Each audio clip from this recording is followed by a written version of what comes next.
ప్రస్తుతం ఏపీలో చూస్తున్నారు కదా, చంద్రబాబు నాయుడు గారి పరిపాలన విధానం మీకు ఎట్లా అనిపిస్తుంది? యావరేజ్. ప్రెసెంట్ సూపర్ 6 అన్నారు. సూపర్ 6 అనేది ఇంతవరకు ఒక్కటి కూడా అవ్వలేదు. అంటే దివాళీకి గ్యాస్ సిలిండర్స్ అయితే ఫ్రీగా ఇచ్చారు కదా, మరి అది ఇచ్చారు ఇంతవరకు. కొంతమందికి అమలు అవుతున్నాయి, కొంతమందికి కూడా అమలు అవ్వట్లేదు అంట. మరి నాకు అంత ఐడియా లేదు. కాకపోతే ఈ టైంకి లాస్ట్ గవర్నమెంట్ లో అమ్మఒడి అని చాలా బుక్స్, టై, ఫీజు, ఎడ్యుకేషన్ సిస్టమ్ బాగుంది. అంటే ఇప్పుడు మనకి పీజీ స్టూడెంట్స్ కి కానీ రియంబర్స్మెంట్ ఇస్తాను అని చెప్పారు కదా, మరి అవుతుందా అవి కూడా? అవ్వట్లేదు కదా. రేపు అపోజిషన్ వాళ్ళు ఫీజు పోరు అనేది ఏదో చేస్తున్నారు, స్ట్రైక్, వైసీపీ వాళ్ళు.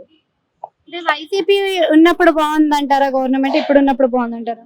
నేను దేన్ని అపోజ్ చేయట్లేదు, కాకపోతే కంపేర్ చేసా అంతే. 1 year కంపేర్ చేసినప్పుడు బెస్ట్ అనేది తెలుస్తాయి కదా థింగ్స్ లో కూడా. 1 year లో ఎలా చెప్పగలమండి, ఇంకా తెలియదు కదా, ఇంకా టైం ఉంది కదా. అంటే 1 year లోనే 1500 crores అయితే తీసుకొచ్చారు కదా ఫర్ క్యాపిటల్.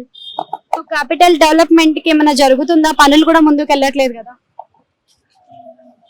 ఐడియా లేదండి. అండ్ నారా లోకేష్ ని కూడా ఇప్పుడు డిప్యూటీ సీఎం గా చేయాలి అని చెప్పేసి బయట వినిపిస్తుంది కదా, ఆయన డిప్యూటీ సీఎం గా చేసే అవకాశం ఉందంటారా? అసలు వర్తబుల్ పర్సన్ అంటారా? పర్సన్ అయితే వర్తబుల్, కాకపోతే ఇక్కడ కమిట్మెంట్ పవన్ కళ్యాణ్ కి ఇచ్చారు కదా. ఇప్పుడు పవన్ కళ్యాణ్ ని తీసేస్తే వెన్నుపోటు పొడిచినట్టే కదా పవన్ కళ్యాణ్ కి. అండ్ ఫ్యూచర్ పవన్ కళ్యాణ్ ఏమైనా అక్కడ నుంచి విడిపోయే అవకాశం ఉందంటారా అలయన్స్ నుంచి? ప్రెసెంట్ అయితే కనిపించట్లేదు. ఫ్యూచర్ లో అయితే డెఫినెట్ గా విడిపోతారు, ఎందుకంటే 2 parties కదా. ప్రెసెంట్ స్ట్రాంగ్నెస్ కోసం కలిసారు, డెఫినెట్ గా విడిపోతారు, అది పక్కా. అంటే ఇప్పుడు ఆయన ఇండివిజువల్ గా పోటీ చేస్తే పవన్ కళ్యాణ్ గారు విన్ అయ్యే ఛాన్స్ ఉందంటారా మరి? లేదు.